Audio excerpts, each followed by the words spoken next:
Bonjour à toutes et à tous et bienvenue dans ce point de marché Trading University Center. Nous sommes le jeudi 25 novembre 2021. Je suis ravi de vous retrouver pour cette nouvelle émission, journée assez particulière puisqu'il s'agit d'une journée fériée aux États-Unis. C'est la journée de Thanksgiving. Donc bien sûr, des marchés seront fermés. On regardera ça dans la foulée. Alors avant de démarrer un petit peu plus dans le vif du sujet, je vous laisse bien sûr prendre connaissance sur l'avertissement légal sur les risques et on va pouvoir démarrer. Parfait. Alors, hier, nous avions eu une séance assez riche en indicateurs économiques, étant donné que nous avions donc une semaine écourtée aux États-Unis avec Thanksgiving. Donc, forcément, les marchés seront fermés. Les marchés donc américains seront fermés aujourd'hui et en partie demain. Résultat, les indicateurs qui étaient censés tomber aujourd'hui et demain ont été regroupés hier et nous avions eu une série d'indicateurs US qui ont été publiés, notamment dans l'après-midi. Donc c'était voilà, c'était une séance assez chargée avant un long week-end aux États-Unis. On développera juste les différents résultats dans la foulée. Globalement, on reste toujours dans une dynamique haussière, toujours fragilisée par la hausse des taux d'intérêt et l'épidémie de Covid, notamment avec la recrudescence des nouveaux cas. Avant-hier à Wall Street, on a terminé un peu en ordre dispersé hier également. Le Nasdaq terminant un petit peu dans le rouge pour une deuxième séance consécutive, alors que la hausse du rendement des bons de trésor américains a poussé justement les investisseurs à vendre les actions des géants technologiques, dont Tesla, justement, qui a lourdement chuté avant-hier, pardon. Les investisseurs, forcément, se sont détournés des valeurs en quelque sorte sensibles à la hausse, notamment des taux d'intérêt, pour privilégier les titres de secteurs comme les énergies ou les finances. Alors, le marché maintenant s'attend à une hausse des taux d'intérêt l'an prochain, après que le président Joe Biden a choisi donc de désigner Jérôme Powell pour un second mandat à la tête de la Fed. Le rendement des bons de trésor a poursuivi sa hausse, pénalisant donc par conséquent les valeurs dites de croissance. Et justement, côté valeur, on a quand même eu Tesla et Microsoft qui ont décliné avant-hier pour se reprendre hier, et cela a pesé forcément sur l'indice de valeur technologique, le Nasdaq. On verra par la suite dans la partie technique. Ce qu'il faut savoir, c'est que les valeurs à forte croissance, devenant, comme je vous le disais, depuis plusieurs jours maintenant, qui deviennent de moins en moins attractifs aux yeux des investisseurs et lorsque les taux d'intérêt grimpent.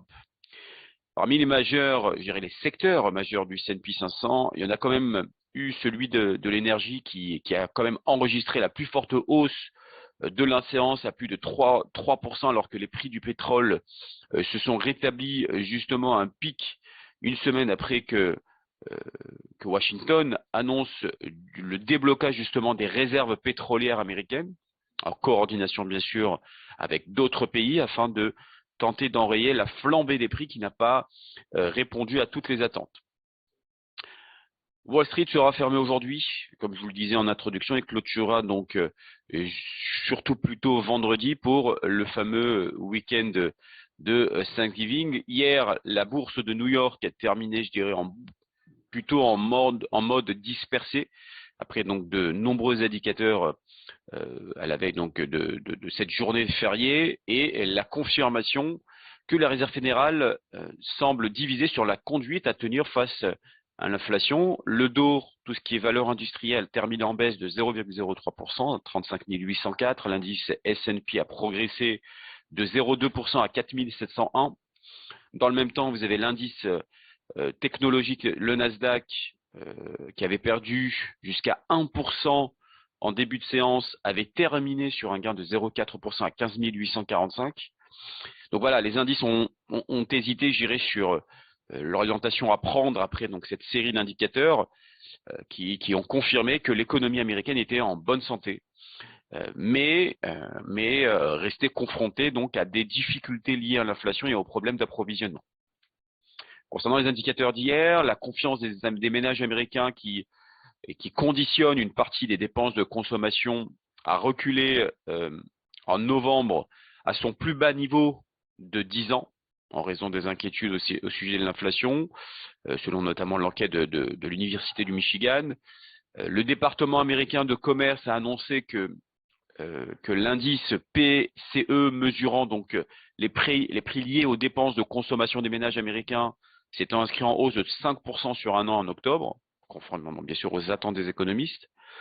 Concernant les commandes des biens durables freinées par les problèmes d'approvisionnement, ont de leur côté diminué de 0,5% en un mois, sur un mois en octobre, alors qu'elles étaient attendues en hausse de 0,3% par les économistes.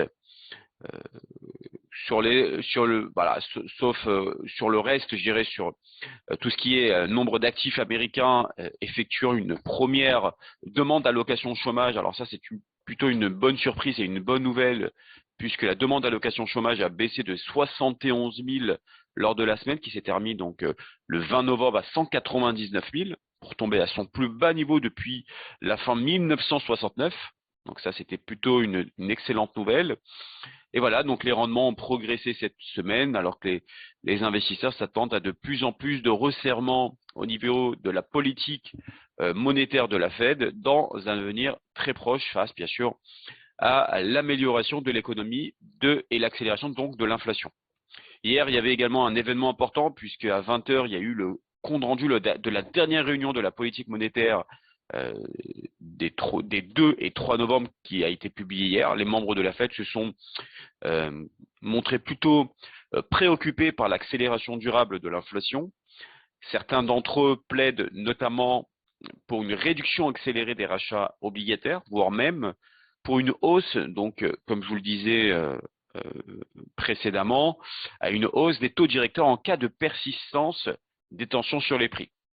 Donc je vous rappelle que la Fed, bien sûr, a réduit ses achats d'actifs, ses rachats de titres de 15 milliards de dollars en novembre, et a indiqué bien sûr qu'une baisse de même ampleur interviendrait en décembre, et bien sûr ainsi de suite jusqu'à l'année prochaine. La prochaine réunion de la politique monétaire est prévue le 14 et 15 décembre prochain, donc avant Noël.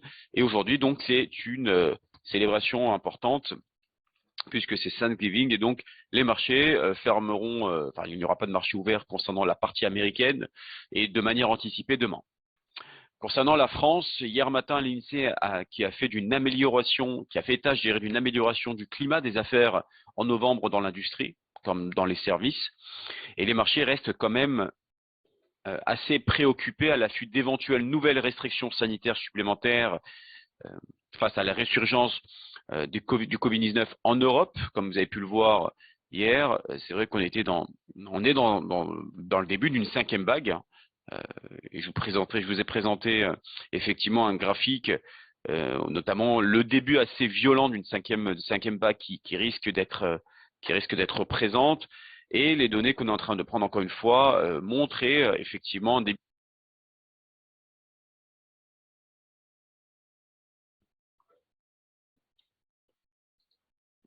Alors, en France, le ministre de l'économie, donc Bruno Le Maire, a estimé que la 5e vague ne menacait pas la croissance. Donc là, encore une fois, bien évidemment, son discours, faudra le prendre avec des pincettes, car forcément, si les pays aujourd'hui instaurent de nouvelles restrictions ou même des mesures sanitaires, bah forcément, ça peut impacter la croissance. La BCE, pour le coup, l'a même évoqué. Voilà pourquoi elle doit procéder à un tapering.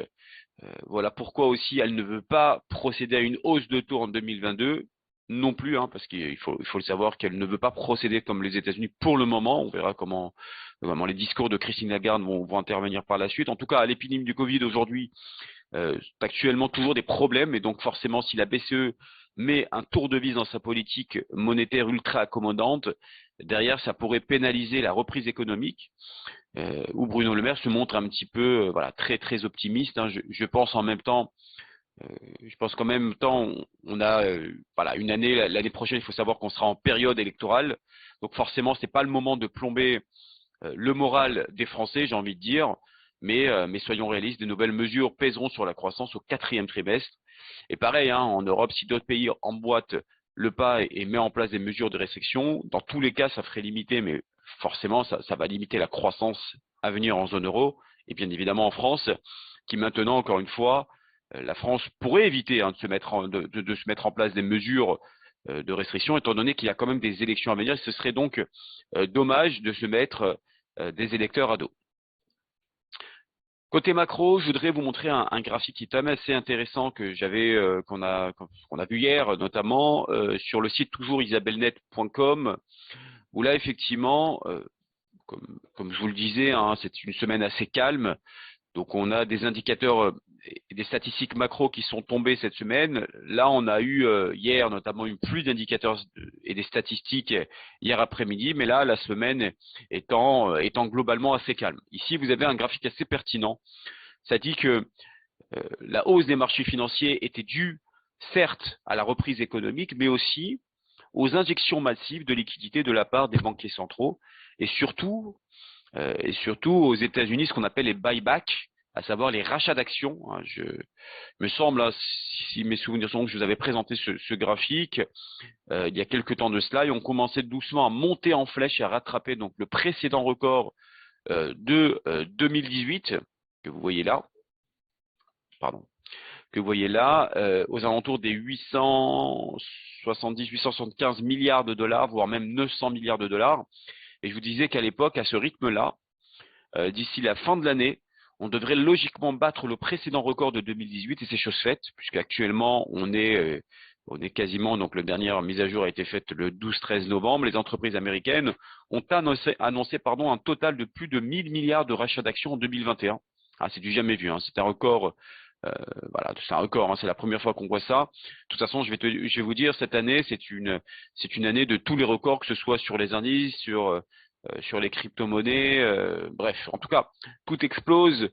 On a un sentiment d'euphorie, les marchés, mais voilà, ce qui pousse très clairement aujourd'hui la locomotive américaine, et ce qui explique aussi, encore une fois, la surperformance des marchés américains, notamment grâce au buyback.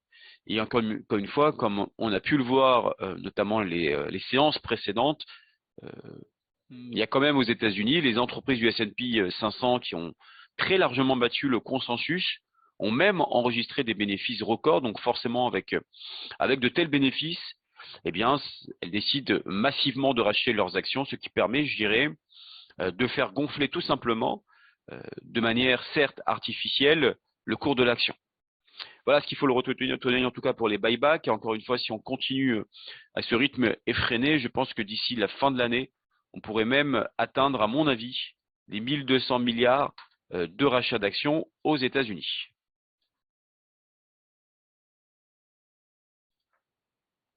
On va passer sur le calendrier du jour. Bon, étant donné qu'on a une journée fermée aux États-Unis, forcément, il n'y aura pas énormément de volatilité sur l'ensemble des actifs, en tout cas sur tout ce qui est lié au dollar américain.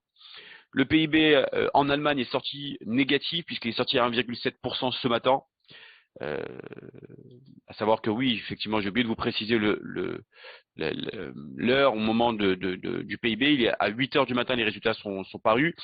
Vous avez la BCE, comme hier, qui va intervenir, donc la publication du compte rendu de la réunion de la dernière politique monétaire qui aura lieu à 13h30. À 14h30, vous allez avoir le discours de Christine Lagarde, la présidente de la BCE, et à 18h, vous allez avoir le gouverneur de la Banque d'Angleterre qui va également intervenir cet après-midi à 18h. On va démarrer sur la partie graphique. On va d'abord voir le programme du jour. Donc le programme du jour, jeudi 25 novembre, on a effectivement donc les actifs à travailler, c'est le DAX 40, donc le Germany 40, le Nasdaq 100, l'USTEC 100, les valeurs technologiques, l'or et l'USD 4. C'est parti. Alors, on va démarrer sur le DAX allemand dans un premier temps. Impeccable. Alors, vous avez effectivement à gauche une configuration en hebdomadaire. À droite, vous avez un graphique en journalier. Et dans la foulée, je vous montrerai l'analyse trading centrale. Pardon. Alors, tout d'abord à gauche, donc le graphique hebdomadaire. Nous porte à croire, c'est ce que je vous avais montré la dernière fois, qu'on était effectivement que le marché a buté sur ces fameux 141% des retracements de Fibonacci aux alentours des 16 259. Je vous en ai parlé à deux maintes reprises de vérifier effectivement ces 141, 40% en hebdomadaire, soit une clôture dans la journée, ce qui veut dire que dans la semaine, pardon, ce qui veut dire que si on avait franchi cette zone, là, on aurait pu effectivement supposer que le marché pourrait buter sur cette fameuse résistance oblique. On voit que le marché a bloqué sur cette fameuse zone des 141%, ce qui est annoncé suite à cette accélération haussière sur l'indice allemand depuis le plus bas d'octobre 2021 aux alentours des 14 811, une très forte accélération vers les 16 301 qui était le point le plus haut. Le marché nous a affiché ici ce qu'on appelle une étoile du matin. D'accord, et ça c'est très très important dans le sens où quand vous avez une accélération et vous avez ce type de configuration, ce type de chandelier japonais sur une résistance qui a été donnée notamment par les retracements de Fibonacci, bah forcément ça peut effectivement donner des signes d'affaiblissement.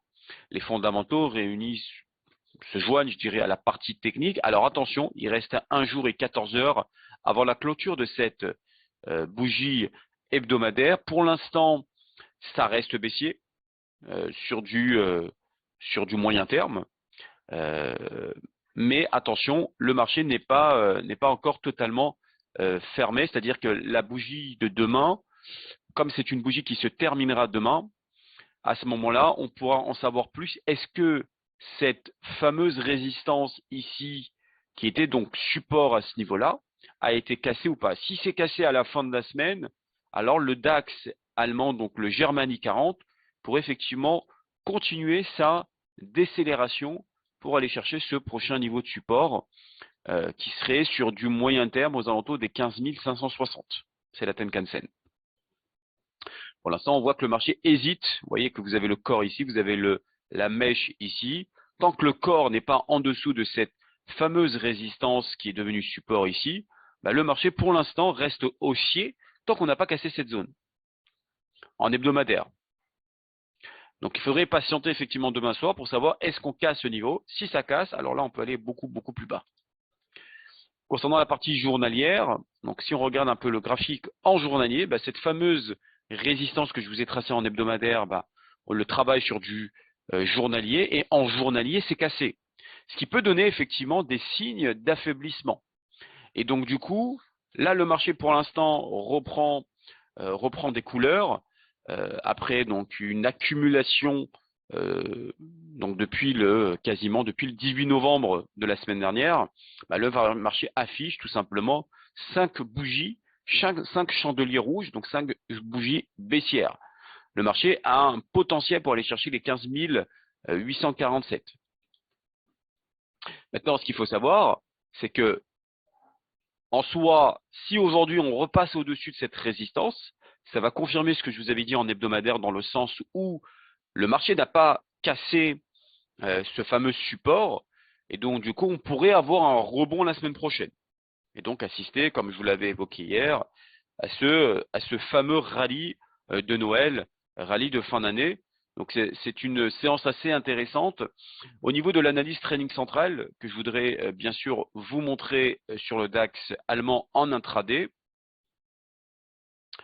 En intraday, d'après les analystes trading central, le marché reste haussier sur du court terme, avec un objectif à hauteur des 16 060, 16 137, tant qu'on est au-dessus des 15 838. Si le marché casse aujourd'hui les fameux 15 838, alors à ce moment-là, il faudra en prendre des positions vendeuses pour aller chercher 15 735, 15 630. Donc, à surveiller les 15 838. Donc là, actuellement, au moment où je vous parle, on est à 15 938. Pour l'instant, on n'y est pas, mais les 15 838, c'est à surveiller, bien sûr, avec beaucoup de précautions. On va regarder ensemble maintenant le Nasdaq 100. Hop. Donc, le Nasdaq 100. Pareil, on est dans une configuration plutôt haussière. Toujours, on reste sur cette fameuse inertie haussière. Alors, le Nasdaq, Je vous montrerai juste après l'analyse training central. Pour l'instant, on va analyser ensemble qu'est-ce qui se passe en hebdomadaire. Donc là, c'est un graphique en hebdomadaire. Chaque bougie représente donc toujours une semaine de cotation. Alors attention, parce que le Nasdaq n'a toujours pas touché, je dirais, cette fameuse résistance oblique. Alors si effectivement pour l'instant, le marché n'a pas encore été, enfin la bougie hebdomadaire n'est pas totalement terminée. Il y a toujours ce potentiel pour aller chercher cette résistance oblique.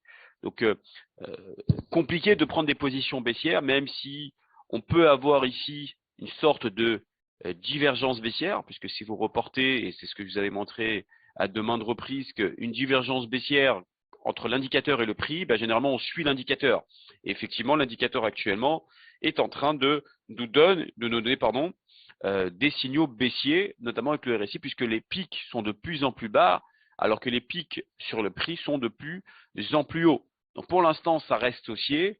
L'objectif, en tout cas sur du moyen terme, c'est d'aller chercher ces pics que vous avez sur la résistance oblique.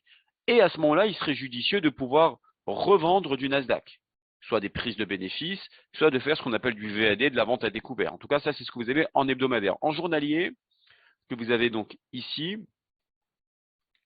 on a effectivement, comme vous pouvez le constater ici, on a ce qu'on appelle une divergence baissière. Une divergence baissière, la même chose.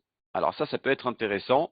Donc dans le sens où la divergence baissière nous donne des signaux d'affaiblissement donc sur l'indice de valeur technologique.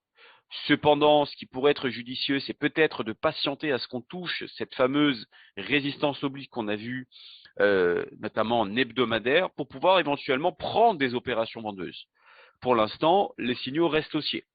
Les signaux restent haussiers. Si on peut aller chercher les objectifs, on va essayer de regarder même en termes de chiffres, notamment sur la partie analytique de Trading Central. Trading Central envisage qu'aujourd'hui, le marché peut aller chercher les fameux 16 500 dans un premier temps et 16 600 dans un second temps, qui sont bien sûr, je vous le rappelle, des résistances. Des résistances qui veut dire qu'à ce moment-là, en intraday, bien évidemment, donc le scénario est aujourd'hui uniquement et pas demain et pas après-demain. Donc tant qu'on est au-dessus des 16 280, le marché reste haussier. À partir du moment où on casserait donc aujourd'hui les fameux 16 280 qui est le point pivot, là à ce moment-là, il serait judicieux de prendre des positions vendeuses pour aller chercher les prochains niveaux de support à 16 200 et 16 100 en intraday. On va maintenant parler donc de l'or, le métal jaune, donc le métal précieux. Alors effectivement, les signaux étaient plutôt positifs il y a quelques temps de cela, sauf que comme vous pouvez le constater sur la partie graphique, notamment en hebdomadaire, d'accord, notamment avec les retracements de Fibonacci que je vous avais tracés à l'époque, on a effectivement ici les fameux 50%. Vous voyez que l'analyse technique commence, c'est chirurgical. À 50% sur les 1875,84, le marché a tout simplement buté dessus et a donné des signaux baissiers.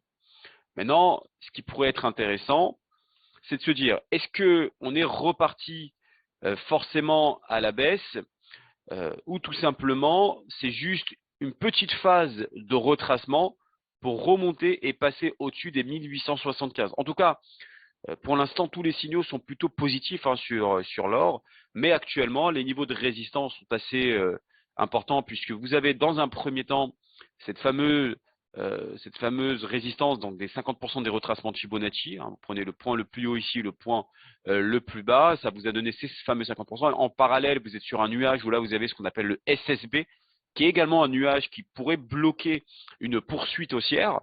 Donc, ce qui pourrait être intéressant, c'est de pouvoir effectivement, sur du moyen long terme, d'acheter et de laisser travailler, bien évidemment, lorsqu'on passera au-dessus de ces fameux 50%. Si on passe au fameux, ce qui fait à peu près 1875, 1794, ça fait à peu près 80 $.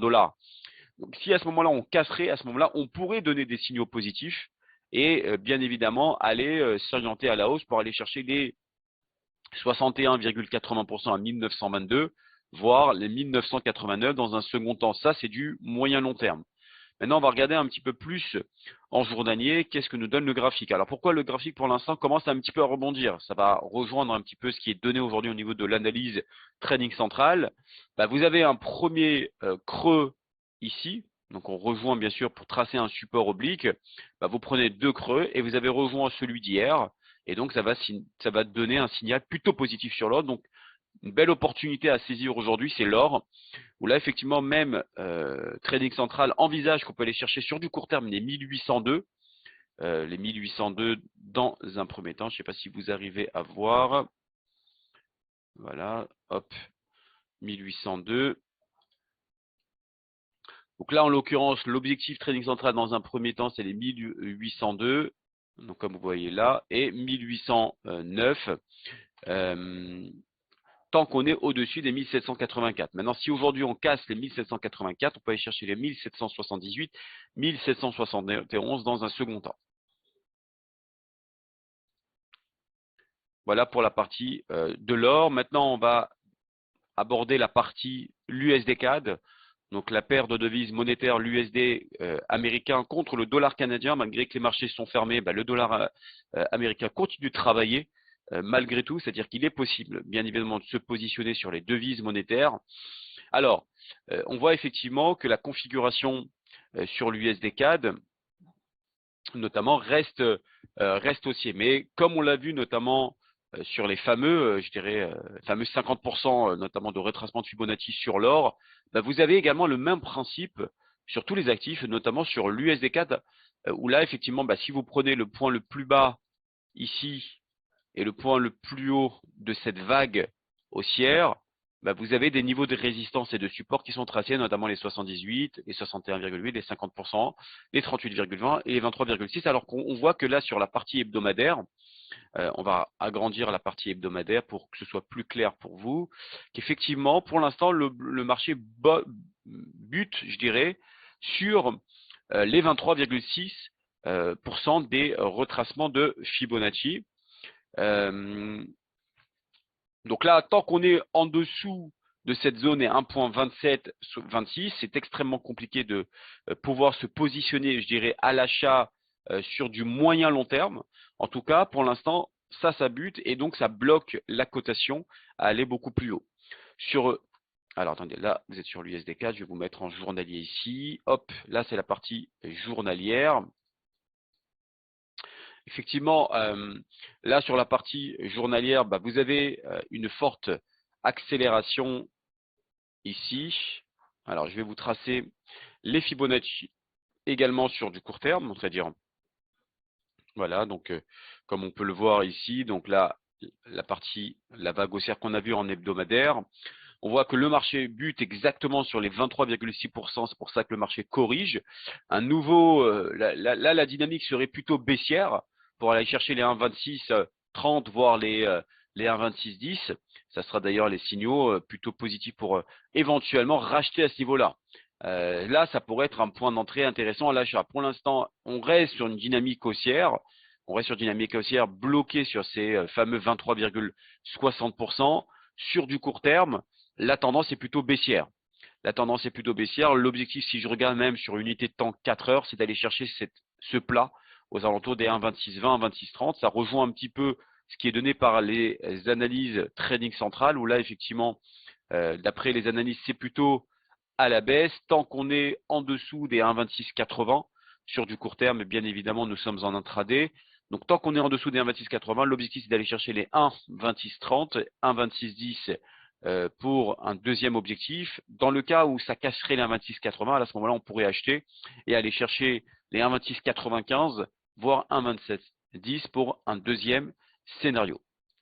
Voilà pour aujourd'hui. Je souhaite c'est une journée assez écourtée. Il n'y aura pas énormément de volatilité, donc vous pouvez travailler sur les paires de devises monétaires. Les marchés d'actions américains seront bien évidemment fermés toute la journée. Vous ne pouvez pas vous positionner là-dessus. Les indices, bien sûr, vous pouvez travailler, même si effectivement on ne va pas s'attendre à une très forte volatilité. Demain, il y aura une partie aussi clôturée, donc vous recevrez bien sûr via votre plateforme un tableau qui résume un petit peu les différentes clôtures. Et moi, on se rejoint demain pour une nouvelle émission et pour un nouveau webinaire En attendant, je vous souhaite une excellente journée. Je vous dis à demain pour une nouvelle émission.